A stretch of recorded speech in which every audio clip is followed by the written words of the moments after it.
Hey everybody, welcome to another episode of the Dad Hat Entertainment News and Reviews podcast, where we discuss the world of modern entertainment media. I am your host, Sean Fontaine, along with movie mogul Derek Lloyd.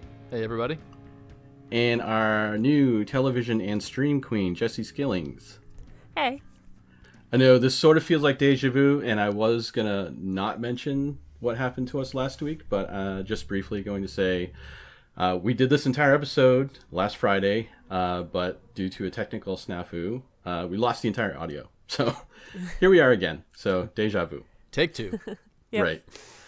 Jessie, thanks again for coming on to the show and joining the Dad Hat Nation. I'm glad to have you here.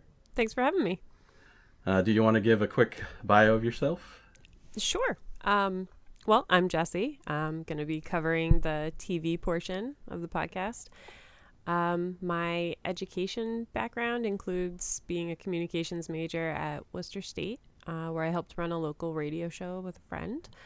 And then my TV background, which I'm going to brag about because it's the stupid talent I have, includes being able to name every Star Trek The Next Generation episode within 2 minutes of watching it. Although my husband did want me to mention that he stumped me a couple times, so. Nice. And I'm just really excited to be joining you guys. I've known Sean quite some time. I think we agreed we're not going to say how long through the 501st together. Agreed. And, I just basically love all things nerdy, and I try to keep up with current entertainment stuff while raising my 3 kids and running my photography and crafting business. So that's me, basically. Awesome. Speaking of 501st, that's the costuming group that we met through. Are you going to Super Mega Fest, or did that already happen? It did not already happen. I believe it's in November. I would like to go, especially since it's back at the Sheridan in Framingham now. But I haven't decided yet. What about the Woburn Halloween Parade this month? I've never done any of the parades. Oh. Except for the Big E. That was the only one I've ever done. So it just was never my thing, especially with the kids and stuff. I could never keep them in line and still go do things. So That makes sense. yeah. And I could have sworn we met at one of the parades, but I guess I was completely wrong. So. I might have been in the background helping, but One of the Wranglers. yep. Making sure you guys didn't get your helmets knocked off by rowdy fans. That happens. It does. Speaking of Star Wars, actually, before we got into our segments, I just wanted to mention about how this past week they dropped the final trailer for Star Wars Episode 9, The Rise of Skywalker. And I thought it warranted being mentioned briefly in our episode while it's fresh in our minds. I know some of us have strong opinions about the Star Wars franchise, in the current atmosphere of it, and I was just curious what you guys thought if you saw it first of all, and what you thought about it. I did see it, yeah. My enthusiasm for Star Wars has unfortunately been massively derailed. Sean and I talked at great length about our feeling on the new trilogy, and we're longtime old school Star Wars fans would be horrified to know the amount of time that we spent in our childhood playing with Star Wars figures, and it literally used to be all I wanted to do with playtime was bust out the Star Wars figures, build giant cities that we would ultimately destroy by the end of the day. Yep. And I remember remember the pool table in my Absolutely. basement at my house, and it was this old rickety pool table that was seldom used for pool. It was mostly used for building giant cities out of a mishmash of genre toys. I mean, everything from Micronauts to Transformers to Star Wars figures, and we had all the little figures interacted with each other as if they were part of the same universe. It was madness. But we loved Star Wars, and the original trilogy is something that has just been close to my heart since I was a kid, and really it I think launched me into the love of all things that I currently still enjoy as an adult. We used to fight with wooden swords in the backyard that we'd make our own lightsabers, and this is probably what, Sean, 1979, 1980, and every day after school it would be let's go, smash each other with sticks, and I'll be Luke Skywalker. Sean was always the Darth Vader or Boba Fett, I think sometimes. And Always the bad guy. yeah, it was just a a great, huge part of my childhood. And fast forward to current day, and I have a 10-year-old son, and sort of reliving all of the original trilogy with him has been a really rewarding experience. And in fact, on YouTube, if anyone's listening and you want to do a search, I recorded the moment when he learned that Darth Vader was, spoiler alert, Luke's father. If you Google, let's see, what is it? If you Google Darth Caden or Caden Darth in any order, it should come up as one of the first 2 or 3 things, and it will say Caden learns Darth Vader's secret. So I recorded the moment when we were watching The Empire Strikes Back where he the spoiler is revealed, and his face during that moment is just great. I highly recommend anybody check it out. It's super cute. Yeah, it got quite a few views too. It was a cool video. That's If you so want, I cool. can. Anyway, all that long-winded backstory to arrive at my recent reactions to the new trilogy. I was obviously super enthusiastic about seeing The Force Awakens. Somebody recently asked me how I felt about the new trailer and wanted me to rate it on a scale of 1 to 10. And I was like, well, when The Force Awakens came out, my enthusiasm for that trailer was absolutely a 10. I have the shot of the X-Wings flying over the water real low, and that opening shot of the desert where Finn pops up. It was just really, really affecting to me.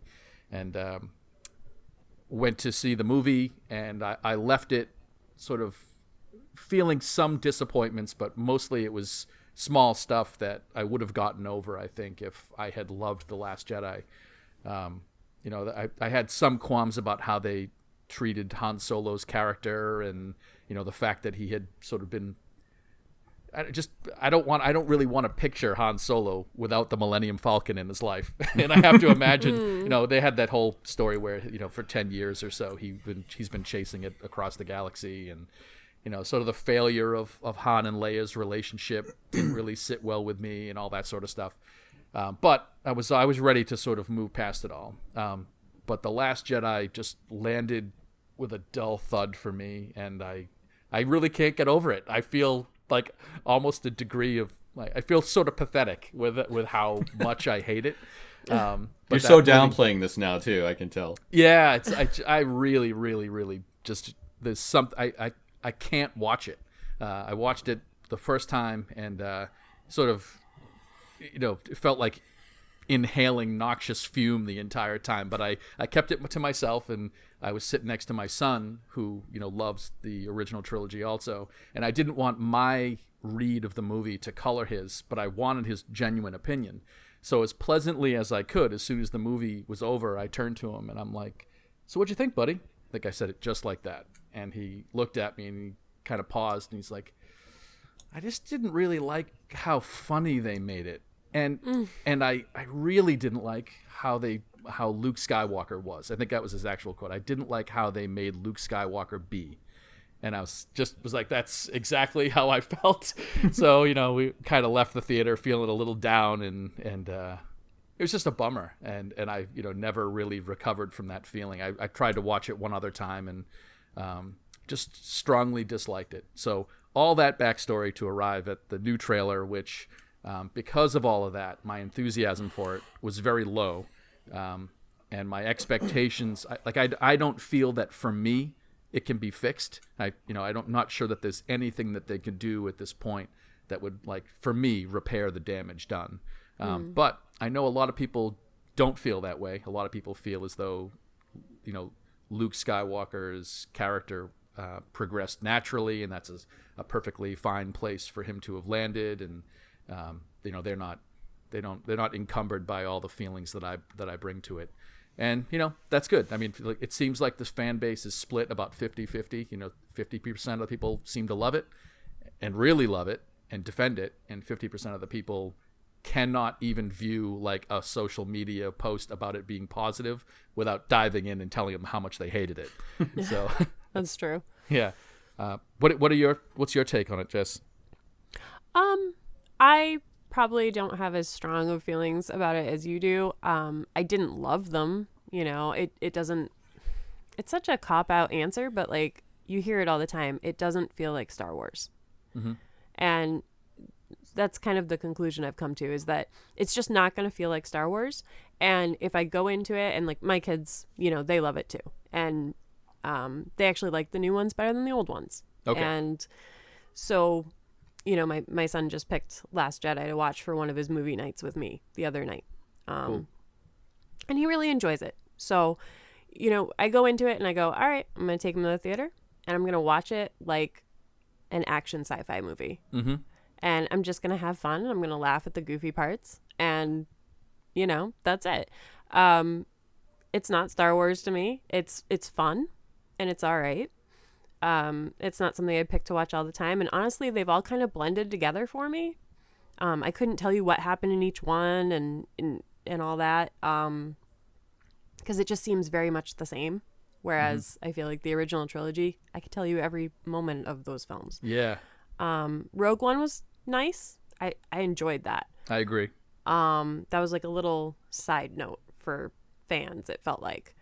And then I watched the trailer for this one and I got a little excited. I mean, it looks interesting. It's going to be a fun sci-fi action movie and it's going to wrap up the new trilogy, and I'll probably go see it in theaters with the kids. But it wasn't like I didn't get chills, Right. So, yeah.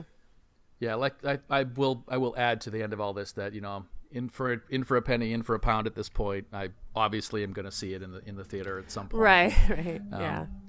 But it's the first time ever that I've not wanted to be there opening night.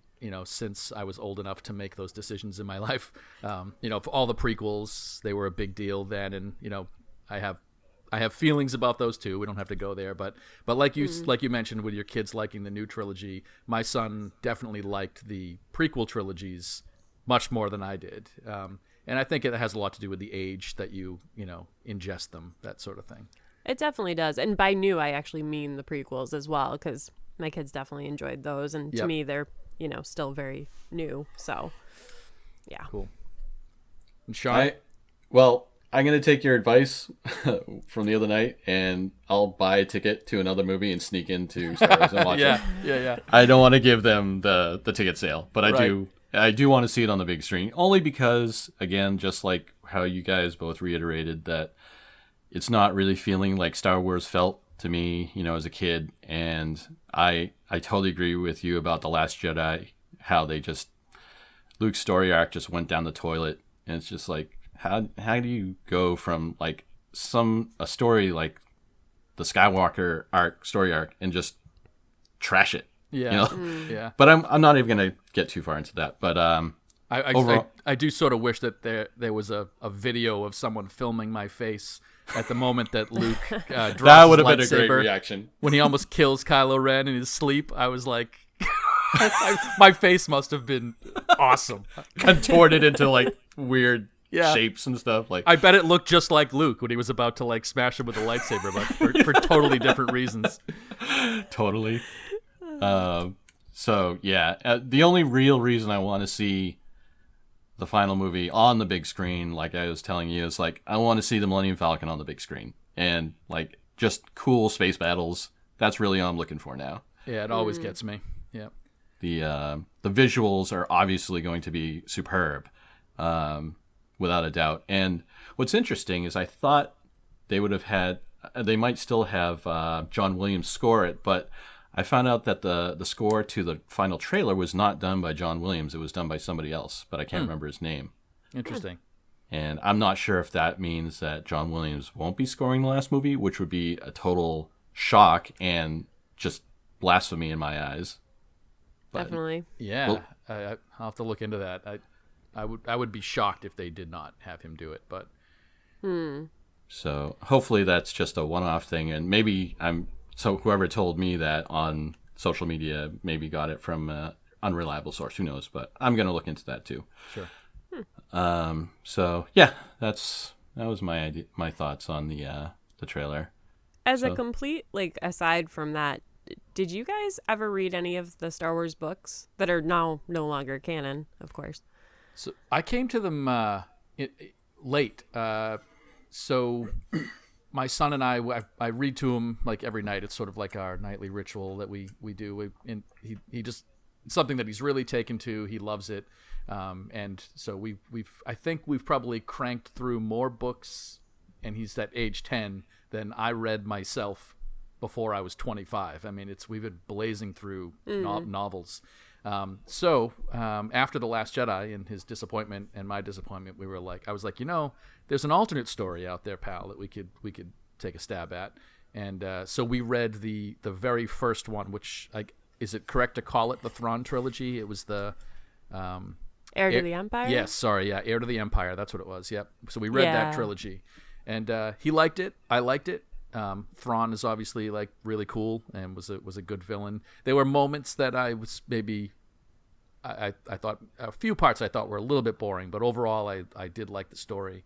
And he's sort of eager to maybe read a little bit more after we're off of the current series that we're reading now. But yeah, to answer your question, I read those, but I wasn't really deep into a lot of the other stuff. A lot of the comics I read, a lot of the comic storylines, but those are the only novels. I read a few of the comics, yeah. The comics I read because that was the wedding one. They had like that whole story in comic form instead of novel. Oh, okay. So, but I asked because they have the Jedi Academy trilogy, and you were talking about how different Luke seemed in the movies, and I feel like if you read that too, like he's just, it's very different, from how he would have been training Jedi and stuff. So it just made me think of it. Do you recommend those to read? Were they good reads? I definitely still recommend them. I'm so sad that they made them like, not official, but who cares? I mean, they have some great characters in there. Mara Jade is one of my absolute favorites of all time. Oh yeah, yep.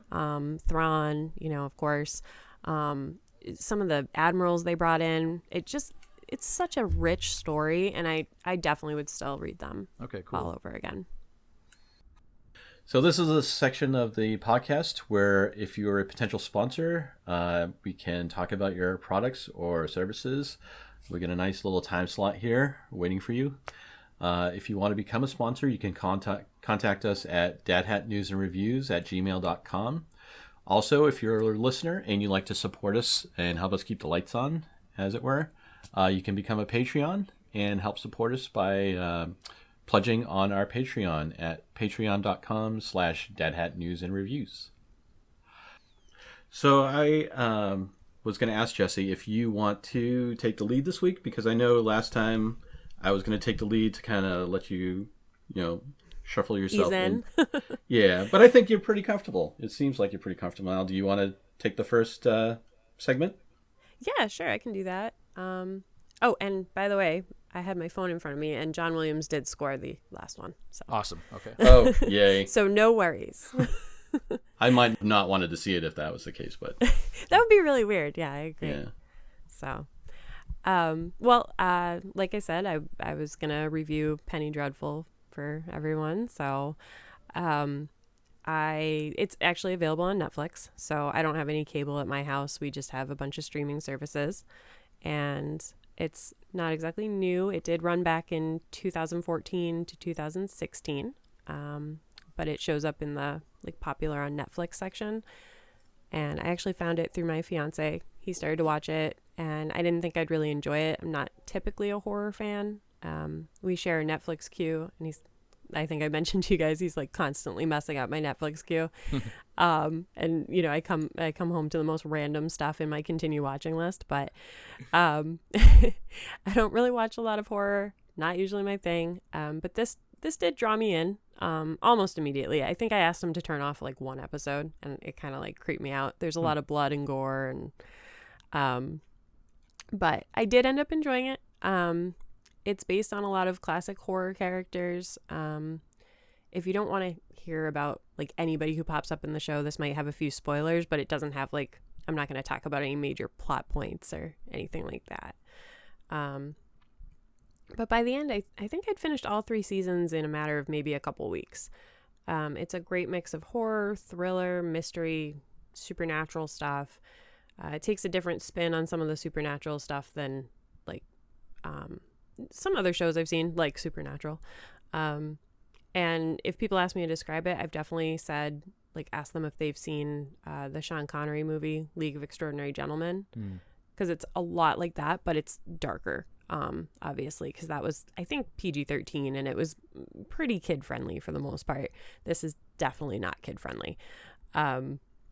But just like that movie, this story has Dorian Gray, Mina Harker, and Dr. Jekyll, who's not a very large character in it, actually. He comes in kind of towards the end. But instead of Alan Quatermain, which was Sean Connery's character in the movie, they have Sir Malcolm Murray. He's played by Timothy Dalton, and he's kind of the leader of this group of misfits solving supernatural crimes in Victorian London. So he's kind of like the fatherly, but still like badass figure. And the show also has Eva Green. I actually haven't seen Miss Peregrine's Home for Peculiar Children, but she's the main character in that. And she does an amazing job in this. Her character is Vanessa Ives, and she's actually not based in any literary novels like the other classic literature guys. But she really stole the show. She just does an amazing job, and her character is really intricate and complex. And besides her and Malcolm Murray, there's also Dr. Victor Frankenstein, who I really enjoyed in it. I can't remember the actor's name right now, but I haven't seen him in much else. Josh Hartnett is in it. He plays a gunslinger named Ethan Chandler. And then, he's really enjoyable to watch. I thought he did a great job. I mean, they all did. And then if anybody's a fan of Doctor Who, Billie Piper's in it as well. She played Rose in Doctor Who, pretty popular character there. And she plays a character throughout this series as well, who has a lot of developments in the background, and she really comes a long way through the series. I really like the show's take on the supernatural. You're going to see the typical like reanimated monsters, werewolves, vampires, witches, stuff like that. But there's definitely some new twists thrown in, and it kept it interesting. And one of the things I really liked about the writing and plot layout was that you could catch a couple episodes, and then like I said, my fiance introduced me to it, so he would watch ahead of me, and then I'd kind of like come in, and be like, oh no, I've missed like 2 episodes, and you could still follow along, and then I'd just go back and watch them again. It was pretty enjoyable for like a rewatch as well. Cool. So if you're looking to like binge watch something that's going to be short, there's only 3 seasons. Unfortunately, they're not making any more. I did try to find out if they would be. But it's kind of just become like a comfort show for me at this point. I throw it on in the background. I mean, as long as the kids aren't around. There's definitely like a lot of nudity and stuff. But I definitely recommend it to any fans of horror or sci-fi who want to check out something kind of easily accessible on Netflix. And I don't have a lot of complaints about it, which, I mean, I guess kind of makes for a little bit of a boring review, but it's just fun to watch, and it really doesn't take itself too seriously. So did you feel that when it ended, because I haven't seen any of the last season, did you feel as though that it concluded in a way that seemed intentional, or did it sort of just like end with the current storyline and like leave you wanting for more, that sort of Deadwood was the classic example of like the series that just sort of ended and left everybody like, it was canceled, or they decided not to write any more episodes. And did this feel like that, or does it sort of feel like an arc completes at the end of 3 seasons like Breaking Bad did, for example?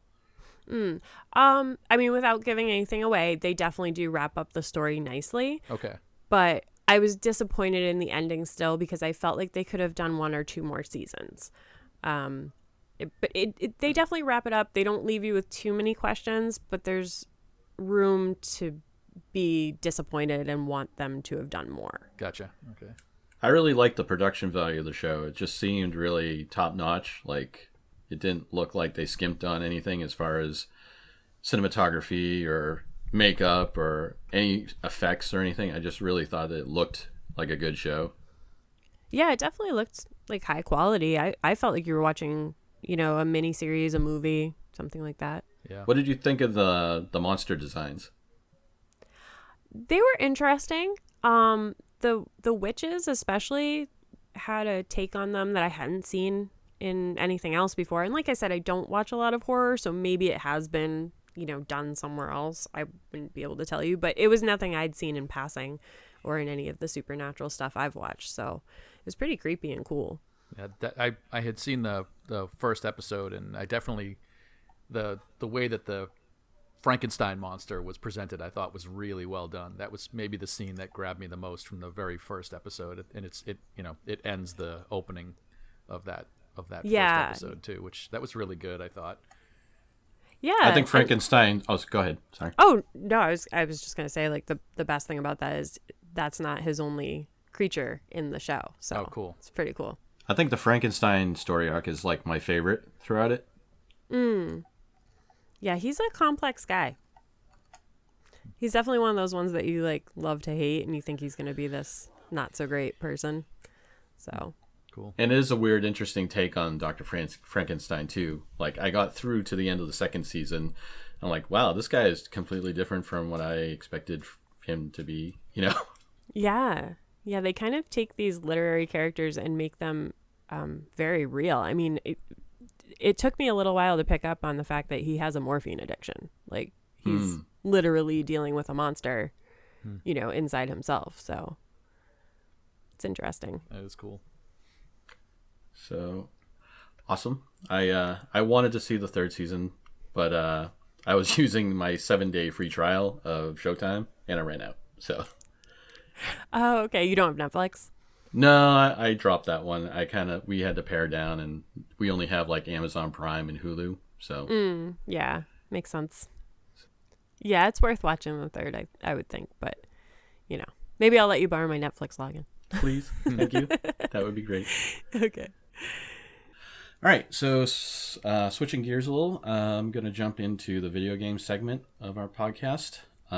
This week I am covering Destiny 2 New Light. It is a game developed by Bungie, who developed the Halo series.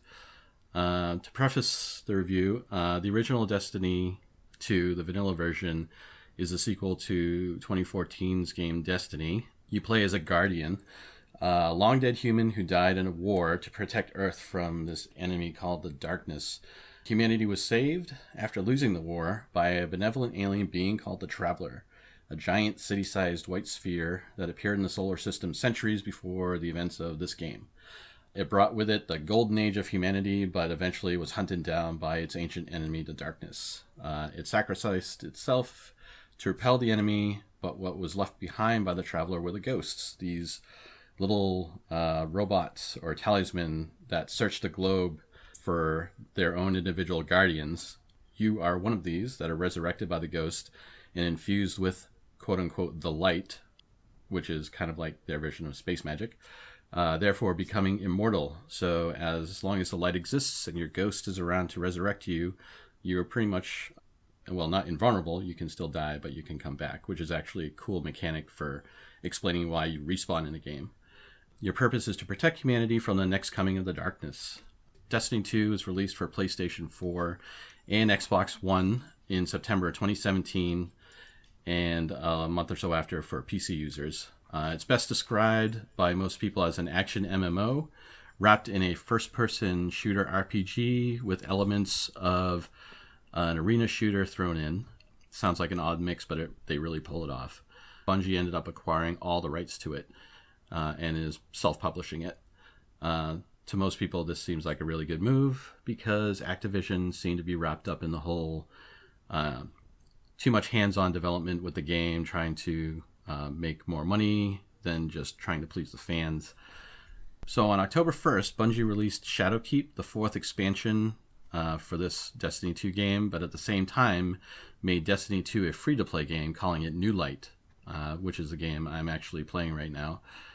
It's the first expansion since they got the franchise back from Activision, and I think for them it's a really bold, calculated move to get the game back on track while making it relatively easy and quick to get new players into the game and up to speed.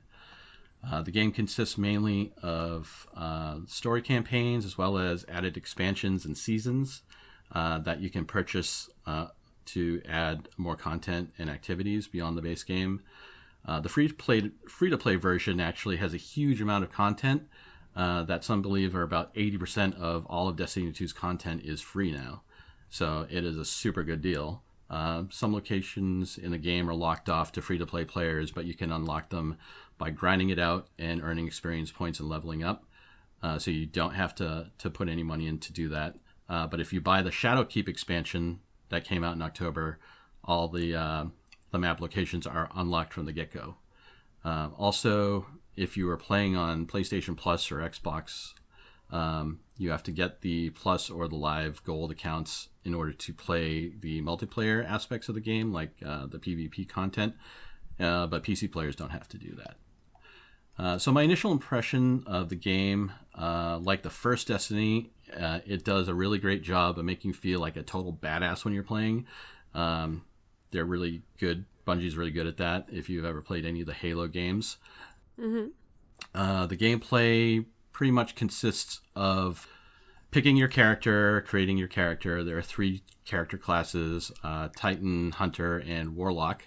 Titan's sort of like the Master Chief or the tank, bullet sponge character. A Hunter class, which is what I'm playing right now, is more of a running gun, rogue, assassin, bounty hunter type, which is why I picked it. And the Warlock class is like a mage or a space wizard. Leveling in the game works by giving your character a light level. It's a number that's an aggregate of the total power ratings you gain from your armor, weapons, artifacts that you collect as you play. For people who play Dungeons and Dragons, it's akin to like your level, starting low, and you increase over time as you gain experience points. For people jumping into the game for the first time, Bungie did a cool thing and had everyone start at the same level of 750, which was the level cap for the original vanilla Destiny 2. That way they can jump into PvP matches with people who've been playing for a long time and actually hold their own and not feel like, they can't play because they haven't played for forever. For people who like first-person shooters like Halo, Call of Duty, the gunplay of Destiny 2 is going to feel nice and familiar. The weapons feel good when you shoot them. Most of them allow for a decent amount of customization, if that's your thing.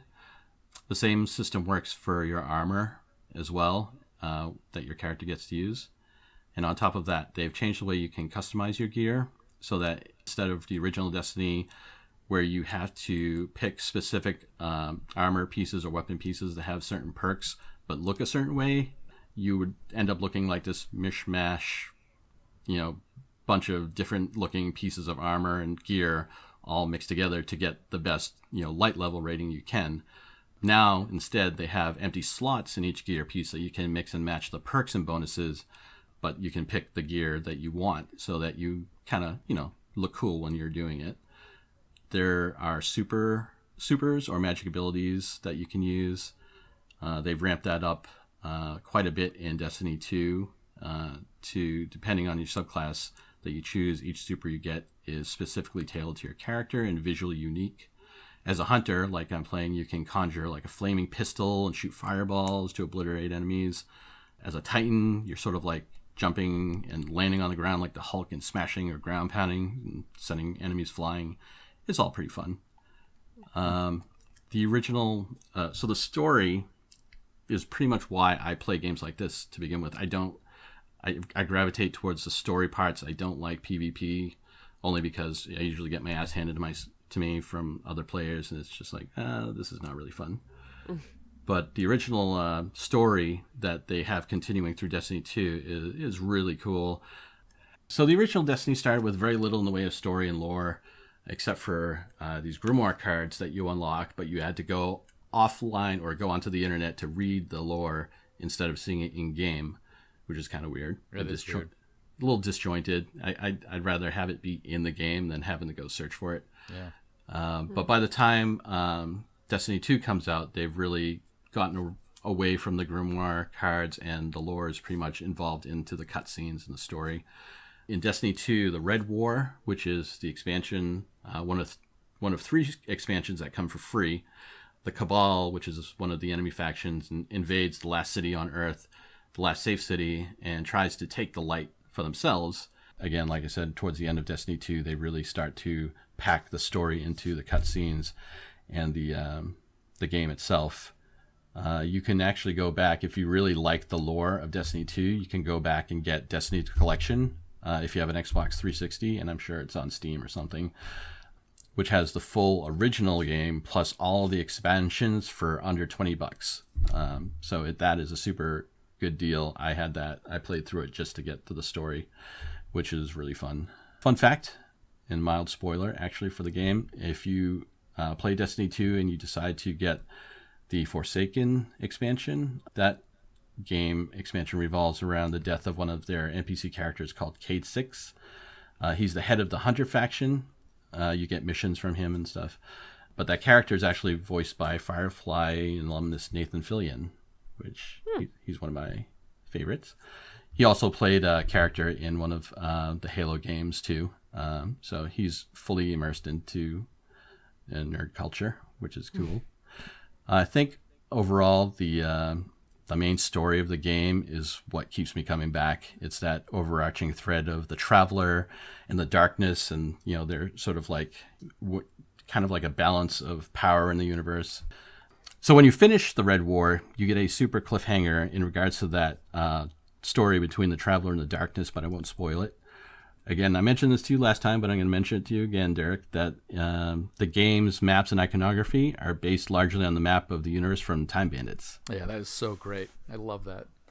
I love that they even have someone developing that game that watched that movie and thought it was cool enough to put in the game. Yeah, they clearly, I don't know if you remember, but we used to make our own Time Bandit maps. Do you remember that? I used to try to weather them, I'd draw some crazy looking thing. Totally remember that. Yeah, I'd take it outside and rub it in the dirt and then try to wash it off, and it was this old looking map. It was just funny. We used to do that. So obviously that had some effect on other people as well. Absolutely. I love it. So my final thoughts on the game. There's really no reason not to pick up the game now that it's free. It's easily $100 worth of content with the base game and the 3 expansions that it comes with for nothing. So, why wouldn't you want to play it? And you don't feel as though there's absolutely no need at all to have played Destiny 1? Nope, because they do a really great job of they actually give the first mission of Destiny, the original Destiny, as the first mission of Destiny 2 to give you, as a new player, that sort of introduction into the universe. Okay, that's cool. And they also do a quick little recap of a very small recap of the story of Destiny 1 after you finish the first mission. So if you're walking into this franchise for the first time, you could just start with Destiny 2 and go on. You wouldn't really have to go back to Destiny 1. Cool. So I definitely love it. I actually got my friend Ken to start playing it, and him and I are doing these co-op raids and things, which actually is another part that is free right now, which is really cool. So yeah, it's definitely something that I would recommend. Nice. Yeah, I'll have to check it out. I know that I said this last time we talked about it, but on the first podcast where you reviewed The Last of Us, and I had only played a little bit of it at the time, and I complained loudly that I'm not usually the kind of person that likes games that have a lot of cutscenes, or, I don't want to say I don't like the story, but I always feel like the game has to do a really good job of making it feel as though I'm playing the story. I really don't like when, you've played through a particular challenge of some kind, and then it ends, and you watch a 10-minute film by some, budding film student who wishes he had gone into film instead of video gaming, and I'm sitting there waiting to return to playing the game again, which, I tend to come to both mediums with very different expectations of what I'm going to get out of it. A movie I can sit and watch. I actually tend to enjoy really long movies. That doesn't bother me at all. But a 5-minute cutscene in a video game can feel like eternity for me. So that said, I did, after you recommended it, I'm like, you know what, I got to get back to The Last of Us and just get through this opening sequence and see. Well, I'm just going to publicly eat shit again here that I was so wrong, and that game was awesome and really, really got into it. And I thought about it for days and days after I completed it. I finished it in maybe a week and a half or something like that. Absolutely so cool. Loved it. So yeah, I definitely have to amend my position on that, and it's good to hear that Destiny 2 has some of that aspect as well. Yeah, they have to pull it off the right way. otherwise, like you say, it is kind of annoying when it's like a cutscene that goes forever and you're wanting to play, especially if the story just sucks. Yeah. I always felt like the Arkham Batman games did a great job of intertwining gameplay with, showing you some story that's happening, You always felt like you were playing even when the story aspect of it was going on, which I think is a great, challenge for game designers to achieve. It's a super balancing act that it's really hard to get right. Like in the game that I'm developing, I don't really... It's sort of out of necessity because of it's such a low budget endeavor that I can't do like grand giant cutscenes for anything. So I sort of just kind of incorporate as much story as I can into the actual game time when you're actually playing. Yeah. So in a way, it works out better, I think, that way for people who just want to get into the action. Yep. If you gave me a super budget, like Activision spent $500 million on the first Destiny, I'd probably make a movie out of it too. You'd be the budding film student that I'm complaining about. Right, exactly. Or I'd be like, I forget the guy who owns Star Citizen. I don't know if any of you heard anything about that game, but it's like the game that's perpetually in development that will never be made, but it's already gotten the highest amount of Kickstarter or public funding out of anything, regardless of whether it was a game or a movie or anything. Yeah, you did tell me this. I remember you telling me this story. And they just continually make content and they just never develop the game full out. And I think that's another thing. Like when you have too much money, you just kind of keep going. You don't want to stop. So, yeah. Yep. But speaking of no one to stop, I'm going to stop. Well, I did end up downloading it on my PlayStation 4. And I thought the character creation was really neat. But I didn't get very far. So I don't play shooter games a lot at all. And it's kind of funny. I've watched my friend Vinny play Destiny for the past 3 years and did not connect in my head that was the game he was playing. I'm talking, he has like a travel Xbox, like goes in a black box, like brings it with him. I mean, he's in the Navy, so he has to travel a bit too. And every time he would come to our house, he'd have Destiny playing on this like travel Xbox setup in our living room. Nice. So he obviously loves it. And I've never really gotten into shooters. I like them. I suck at them. I am so terrible. I spent all that time downloading that game, played for about 5 minutes, died, screamed, got scared in like the tunnels. My kid was laughing at me and I handed off the controller to my husband and just watched him play for the next 2 hours. Nice. And he doesn't like those games either. So he actually ended up enjoying Destiny too. And now he's like, he'll come home from work and be like, hey, anybody mind if I throw in Destiny 2? Nice. So you got my family into another game. So Woo! I've converted you. people. That's always a plus. I enjoy hearing that. Thank you. Yeah, it was definitely enjoyable to play for the 5 minutes in the character creation. I had fun with that. Maybe I'll get you to play me in the PvP so I actually feel better. There we go. You can easily kill me. Yay. No, just kidding. Speaking of killing, actually that's a really bad segue. Oh, wow. But why don't we jump into your review, Derek? Yeah, so I chose to do my review of The Joker. Just want to give a heads up right at the start of this that I am definitely going to be spoiling some stuff. So if you haven't seen the movie and you care about having things not spoiled for you, I'm going to do my best. I won't hit the big things, but it's a hard movie to talk about without getting into some of the nitty gritty that happens. But so there you have it. Just be warned. So the movie's directed by Todd Phillips, who is sort of a strange choice, I think, for a movie like this, or the fact that he is the director of this film it wouldn't have been the person that you would have expected, considering his resume. He directed all 3 of the Hangover movies.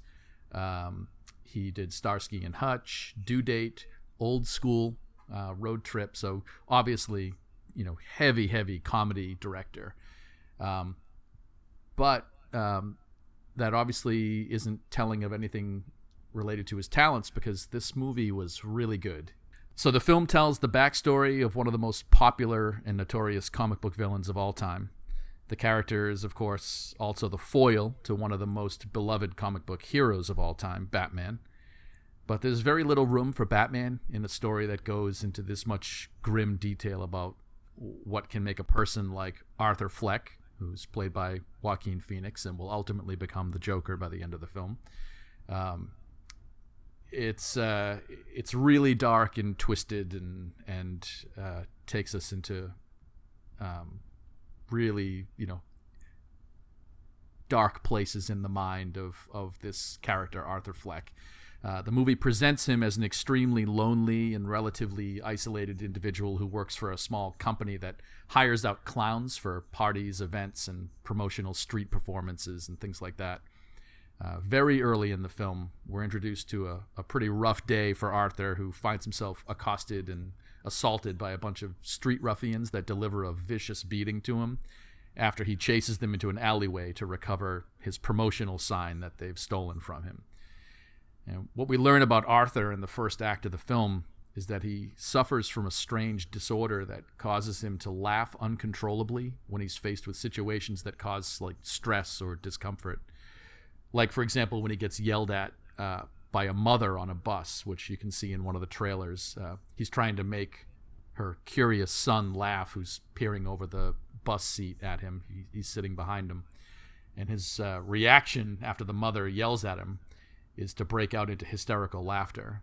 And the scene works really well, I thought, to introduce to us his illness, because he hands the offended mother a card, and I sort of couldn't remember off the top of my head exactly what it said, so I searched it, and I think I found what it said. It was, "Forgive my laughter. I have a condition," and then it says "more" on back, so the mother flips it over. And on the reverse side, it says something to the effect of, "It's a medical condition causing sudden, frequent, uncontrollable laughter that doesn't match how you feel. It can happen in people with a brain injury or certain neurological conditions." So right away, we're kind of drawn into this, aspect of the Joker's personality that, to my knowledge, they've never really touched on or presented as a potential reason why he is the way he is. So I was obviously very curious about whether or not this was a real condition. So I did a little half-assed internet scouring, and I learned that there is apparently a disorder called pathological laughing or crying, with symptoms that are described as follows. I found this online. It says, "A pathologically lowered threshold for exhibiting the behavioral response of laughter, crying, or both. An affected individual exhibits episodes of laughter and or crying without an apparent motivating stimulus, or in response to stimuli that would not have elicited such an emotional response before the onset of their underlying neurological disorder." So I thought that was really interesting, that there's apparently this real thing out there, and it seemed like a really good fit for the character. And they present it in a way that really doesn't seem to, I don't know, in my opinion, it didn't seem to be controversially presented. I thought they did a respectful job of it. The second act of the movie focuses on the mounting pressures that are heaved on Arthur's shoulders as it sort of presses him further and further into those dark places. We discover that he also seems to suffer from delusions of the sort that make us wonder how much we can actually trust the narrative of the film itself. His understanding of the few people he interacts with is totally skewed. Even his own view of himself seems skewed. He doesn't seem to have any understanding of actual humor, despite his obvious love for the notion of being able to make people laugh. In one scene, he goes to a comedian to perform, and he seems like truly confused at how the interaction with the audience is working. Like, he laughs during the pauses, or he remains silent or befuddled when the actual punchlines are delivered. I thought it was one of the best scenes in the film, actually. It was really, really well done. And the third act is more about his transformation. It's when he'll actually become the arch villain that we all know. The film does a really good job of making us root for him against certain antagonists because of maybe it's just because of the untrustworthy narrative that were provided elsewhere in the movie. I was definitely left wondering if I could actually trust his perspective. I mean, the whole movie is really presented to us from his point of view, and there are many things that happen that, show us that we can't trust it. So with that in mind, there are some scenes that seem really clear cut, but when you think about them later, you're left kind of like, well, is that really the way that person was coming at him? Or did he just perceive the way that person was saying or doing what they were doing? And all we've been shown will come to a head at the talk show of Murray Franklin, who's played by Robert De Niro. He's sort of like the film's, I guess, Johnny Carson sort of character. And throughout the film, Arthur is shown to be like dreaming of being one of Murray's guests. And then he finally, of course, will find himself in just such a situation at the end, but only after his transformation into the Joker is more or less complete. And it's probably safe to say that he's fully become the legendary villain, like right there at that moment on stage in front of a live audience. And it just did a really, really good job of presenting him in a unique way, but one that we recognize. But it's my favorite aspects of the movie. You have to think back on certain scenes and realize that what you were shown the first time is maybe not trustworthy. There are certainly scenes that you're seeing a false narrative, and then that just to me sets up the rest of it where you can't fully trust what you've seen. If I have to pick my three favorite scenes, I would say the subway scene where he sort of enacts his first moments of violence. I thought that was really great. The comedy club scene, which I mentioned, I thought was probably one of the most well done. But my favorite scene is his apartment visit from one of his former co-workers, Randall and Gary. I thought that scene in particular, it landed for me as my favorite. There's a few things that maybe didn't work so well. I know you saw this, Sean. Jesse, you haven't seen it, right? I haven't. There's a scene where towards the end where the things that the Joker has done has garnered a bit of fame. In particular, the subway scene where it's his first violent outburst. A lot of the city reacts to what he did, sort of like fighting back against people that were, sort of oppressing him in one way or another. And it sort of explodes into this like citywide thing where there's one scene where like everybody in the city has apparently decided to put clown masks on. And it was maybe the most unbelievable part for me. I get why they did it, and it was still cool, but it was very comic booky. That's the kind of thing that, very normal to see that sort of thing happening in a comic book. But the movie felt so real apart from that for me, it's maybe the toughest pill to swallow. But, and then I have a few like unanswered questions, which I actually like in a movie. There are definitely things that there's a character in the film that's one of his neighbors, played by Zazie Beetz, who I hadn't seen or heard of before, but man, she did a great job in this movie. She's sort of his neighbor and becomes like a love interest for him. This is where I'm going to get sort of into the spoiler territory, where he has this relationship with her throughout the film, and for various reasons we're made to doubt how much of that is actually really happening. And then there's a scene in the end, which, Sean, I was really interested in your take on it, where he goes to see her, and we've been shown this sort of semi-relationship throughout the whole movie, but now she seems surprised to see him in her apartment. And that scene was like really unsettling, and I'm not sure that the scene sort of just ends and you don't really know how things resolved in the apartment. In fact, you can walk away from it and think that, oh, he must have just left, or I don't know, did you have that feeling, or did you think something really bad happened after the scene cut? Well, the scene played out, I was originally like really kind of shocked at first, and like, whoa. So, and then that's sort of like, I think I was feeling that whole thing where you shouldn't trust what you see, like sort of up to that point. But at that point, I'm like, oh, okay, things are happening that didn't really happen. So when that scene ended, I thought, yeah, nothing good happened to her. Yeah. I mean, there's that weird shot where he's in his own apartment. I think it's the scene right after it. And you can see like ambulance or police lights outside his window, and he kind of, I can't remember if he acknowledges them or not, but I'm like, well, that's a little strange that they're.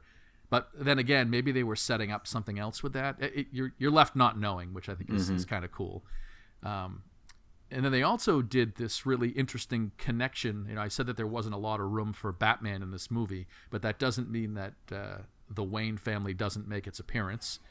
And they connect this Arthur Fleck character to the Wayne family in a way that I thought was great. And again, you're left wondering, can you trust the narrative?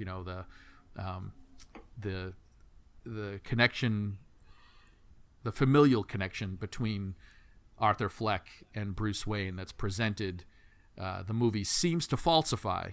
But again, you're left wondering. I mean, Thomas Wayne, the father of Bruce Wayne, is a very powerful man, and it's possible that he could have doctored the records that seem to disprove the family connection between them. But honestly, I think I kind of like it that way. I think thinking about it, that Thomas Wayne maybe was actually guilty of some of the things that were, I love that spin on it too. Me too. It was great. And the way they portrayed Thomas Wayne made me think, oh wow, he can kind of be a jerk too. Yeah. Really, I didn't like him. I mean, there's the scene where Arthur Fleck comes to the gates of Wayne Manor and has that really cool interaction with young Bruce Wayne, and I can't. Actually, the reaction from the father and him comes later, right? He's later in the day. They're in like a bathroom, I think. Yep. And he's followed him to some event or something like that. But yeah, that whole interaction, it's like, very. I mean, if you're a father, you're going to want to defend yourself against this or defend your son rather, against this clearly strange man. He's exhibiting all kinds of behaviors that are troubling. And so I mean, his reaction there seemed, I don't know, not what you expect, obviously. Yeah, maybe understandable, but not, maybe it's a little over the top or unexpected. But I don't know. I almost feel that that's evidence that he's a lot more sensitive to these accusations than he would be if it wasn't true, So yeah, I don't know if they ever touch a lot of Thomas Wayne's backstory in the comics, but everything else that you've ever been given in media makes you think, oh, he was a nice guy who's very altruistic. He'd be kind to people, and that's not this, Yeah. It's certainly that's how he's presented. I would say in Christopher Nolan's Batman, you get the feeling that he was a very altruistic philanthropist who, did everything he could to help people with his money, and that is definitely not this presentation. Mm-hmm. I haven't seen it, like I said, but is that possibly because of Arthur's view on things? Like you were saying, you can't really tell what's reality and what isn't, or is that more just part of the main plot? I do think it's hard to trust it based on Arthur's interpretation. It's almost like he's. It's almost like the reality of any situation he's in is warped. Not that it's not happening, but it's warped. Like a person might be there that isn't really there, or but the general event that he's taking part in does appear to be happening. So there is definitely some perceived connection between the Joker and Batman historically as presented in this movie. But yeah, whether or not you can fully trust it, it's definitely connected to his narrative. Yeah. Okay. Do you think they would ever connect this movie to an ongoing story arc with like a separate Batman movie, or do you think this is like a stand on its own kind of thing? I sort of feel that they certainly could. I maybe this is sort of not the best answer, but I feel kind of indifferent to that. If they do, cool. If they don't, I'm sort of fine with that too. I feel like it really does stand on its own. I definitely liked Joaquin Phoenix's portrayal of the Joker. That doesn't mean I wouldn't be interested in seeing other people's portrayal of him. I've always felt that. I think it started on the internet. I think I saw a picture of someone who took a William Dafoe's face and put the Joker makeup over it, And it was the most perfect looking Joker I've ever seen in my life. my It word. just looked exactly like him. So Nice. I wouldn't be opposed to other takes on it. I obviously loved, like everybody, Heath Ledger's performance as the Joker is, maybe my favorite. But I think that what Joaquin Phoenix did here is, I don't know. I think it's a higher level of acting. I think, or Think it's Oscar level. Yeah, I think it's. I mean, especially in a year like this where we don't have a lot of great Oscar options, in my opinion. At least nothing very big and mainstream. It wouldn't surprise me at all to not nominated, and I think that would probably be deserved. So, but yeah, I mean, Heath Ledger's performance is classic. We all love it, and it's super unfortunate that we don't get to see his version of it presented any further. I always felt like The Dark Knight Rising could have really benefited from his presence in the film, even if just a small cameo. I think it would have been great because he was such a big part of what Batman's all about, Mm-hmm. Did you read a lot of Batman comics? I spent a little bit of time with them. I've never been a massive comic fan. I'm definitely just low level in my connectivity to it. I definitely read a lot of the old detective comics. I remember when as a kid I had one that was a compilation of all of the best versions of the old original detective comic Batmans, and I read that cover to cover as a kid. And some of the more famous Batman stories, the Killing Joke I read and loved. The Batman Year One series I read and loved. But I've never been like a collector of comics. I don't read them in a serial way. I typically get, have something recommended to me by a friend, like, oh, you've got to read Batman Year One. It's awesome. And then I'll pick it up and read it. But that's pretty much the extent of my comic connectivity. That's kind of what I do with comics too. Just read the recommended ones. Yeah. Yep. Yeah. Did you guys read The Killing Joke? I did, yeah. That was one of the two series that I read and loved. I also watched the animated series, and I felt like it did not translate as well. I liked it, but there was something about it that, particularly its ending, where they sort of share that joke together. I don't know if you've both read The Killing Joke, but it worked really well on page, and I thought it was fairly terrible in the animated. Did they touch on any I of it? haven't read it, but oh, sorry. No, I'm sorry. I was just saying, did they touch on any of what was in The Killing Joke in the movie at all? Because I never read it. I don't know. I didn't really get a lot of that. I mean, other than its darkness, it's the sort of that attempt to get down into the real dirt about this character's psyche. The storyline didn't seem to get anywhere close to what The Killing Joke was about. That's really more about the long history. It's Batman and the Joker maybe towards the tail end of their long adversarial conflict, I would say. What were you going to say, Jesse? Oh, I think I had just touched on it with the comics and how I do own The Killing Joke. I just haven't read it. So yeah, along the same lines as your question. Yeah. So overall, your 5-star rating, what did you give the Joker?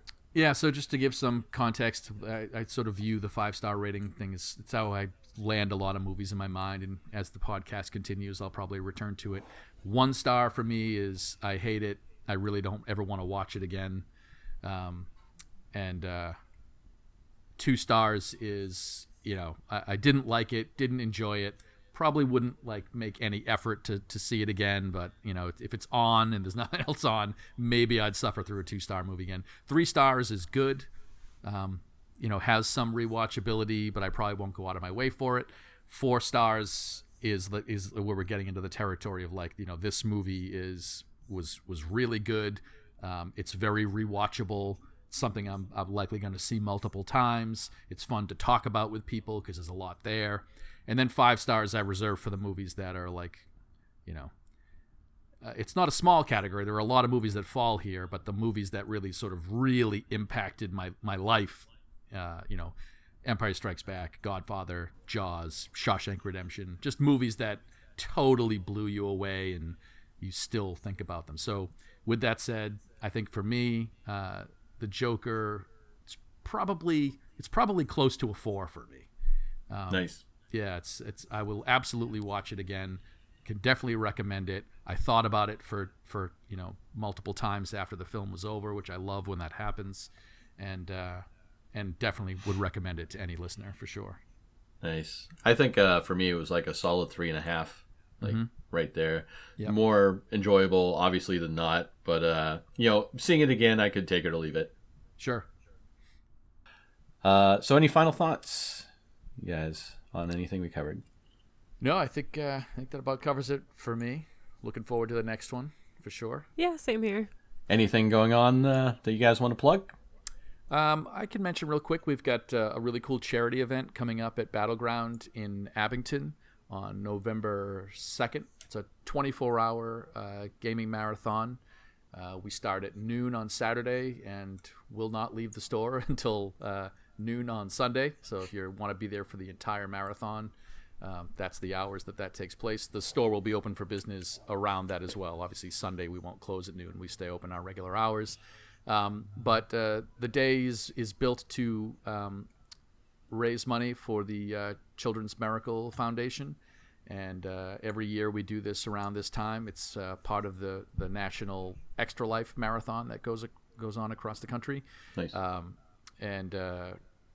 We've been able to raise thousands of dollars each time. So we always want to try to beat that. And we've got some cool items up for auction. Maybe one of the coolest things we have is a really rare helmet. I think they only made like 1,500 of them. Actually, I shouldn't call it a helmet. It's a bust of a helmet. You can't wear it, but when Nissan released their car that the year Rogue One came out, they did a promotion where if you bought the car, you would also receive this, limited edition bust of the Stormtrooper helmet, the black helmet that they wear when the movie first opens and they land on that planet.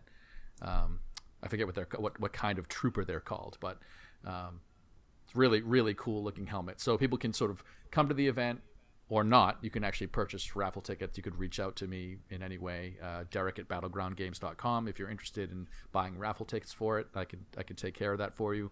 And at the end of the 24-hour marathon, we do this big ceremony where we draw raffle tickets for all the different items that have been put up for auction, and all that money goes towards the charity.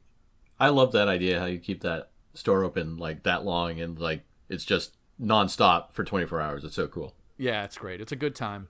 There's the toughest time is 5 or 6 where you realize that you're only 3/4 of the way through it. You still got another quarter to go, and it's that last stretch is pretty rough. A lot of Red Bull going around.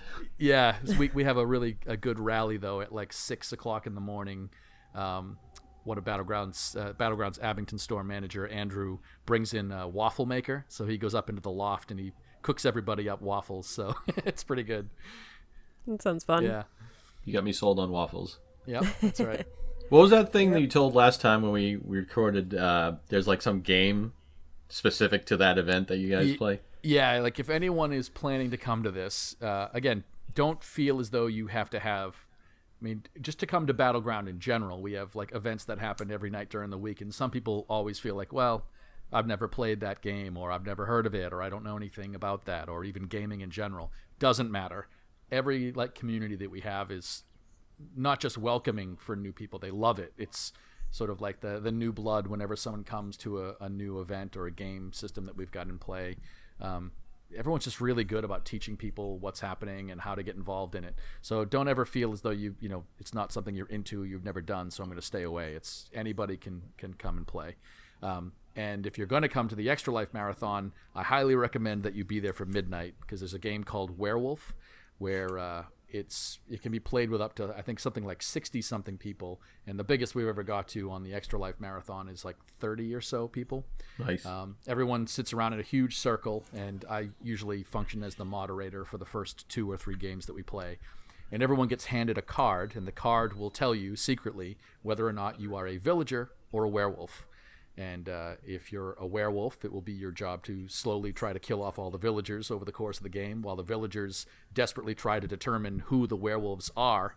And every morning, so the way the game works is there's a nighttime shift where everyone's head goes down on the table, and I say, okay, only the werewolves lift your heads. Then the werewolves will lift their heads, and then they will quietly, without words, all silently agree on which person they're going to maim that night. And so I go, okay, werewolf heads down. And then, morning comes, the villagers awaken, everyone lifts their heads. Nobody knows who anybody else is, and nor could they trust them if they said who they were. And then I describe in gory detail who got murdered that night. And then, as a group, werewolves and villagers alike will then decide who they think is a werewolf. And they'll pick that person to be killed, dragged out into the town square and killed themselves or whatever. And then after they have been murdered by the townsfolk, we turn over the card to determine, did they guess right or did they guess wrong? And at least for the first half of the game, it's always wrong. They're always just killing their fellow villagers, and the game wins. The game ends whenever the number of werewolves equals the number of villagers, because at that point there's no way that the villagers could win, or it ends with all of the werewolves getting revealed before that time. It's really fun, and hearing people sort of try to defend themselves when no one's trusting them is absolutely hilarious. So I highly recommend coming at midnight if you hear this podcast and you're interested. It's the best part to be there for. That's awesome. Nice. You should go, Jesse. Maybe. I'm not doing anything that day, so maybe. Cool. Is it like kid friendly at all? Like, could kids come and like check out the store for a little bit or absolutely. something? Yeah, any part of it. Yeah, that's like kids are definitely a big part of what we do at the store. There's a lot of events that are geared towards younger people, and oh, nice. Parents, like one of my friends brings usually one or two of his daughters, and I think they're aged like 8 and 12, and he'll usually, like last year, his 12-year-old came for the midnight and had a lot of fun playing the werewolf. So yeah, my 10-year-old got into War Machine this past year. Oh yeah, so, nice. Yep. Yeah, he's having a blast. Great. playing Caden. Yeah, is he getting into the painting at all too, or is it? Yeah, he likes to try the painting. Cool. My partners are like really good at it, so they've been showing him some tips and tricks. Yep. And awesome. We got somebody else into it too. My fiance plays Scorn. So awesome. That's great. Yeah, it's a whole War Machine family over here. I love it. So yeah, you should go, and then you could actually take some dead hat profile pictures while you're there of the both of you. There we go. Yeah. That's right. I still need to do mine too, so I'm guilty of that. Cool. Yeah. Doing anything fun? Oh, go ahead. Oh, I was gonna say I don't have too much going on. I'm coming up in like November and December. I've got like a couple craft fairs I'm working, and I'm traveling out to Pennsylvania with my fiance's band, Fear the Masses. We're gonna go out to Scranton, Pennsylvania for a random show out there, I guess, on a Sunday. So nice. Should be an adventure. Great. I'll go see if I can find Dunder Mifflin. Be that nerd. Nice. Does your fiance's band have a website or a link? They do. They're on Facebook under Fear the Masses, and they do have a website as well. You know what? I actually don't go to it as often as I go to the Facebook page. So that's usually where like people send messages for booking and stuff like that. They're pretty active on there. So I forgot to mention earlier in the podcast, like anything that we've mentioned that is searchable, I'll try and put a link to it in the description of this show episode. Great. Oh, cool. There we go. Well, they'll be psyched with me. Yes, absolutely. I know it's an old show, Jesse, but someday let's do an Office episode. Gosh, I love The Office. Me too. I just want to talk about much. it and talk about it and talk about it. We watch it constantly in here with Parks and Rec and all that. So Parkour. Yeah. So good. He's the best and worst at the same time. All right. So I want to thank the listeners for tuning in. Again, I'd like to have you follow us on our Facebook or YouTube or any of the socials that we have. Like, follow, and subscribe. Or think of becoming a Patreon. We'd love to have you be part of the Dad Hat Nation. I think that's it for today, and hope you guys have a safe and happy Halloween. Thanks for listening. Take care. See you, everybody. Bye.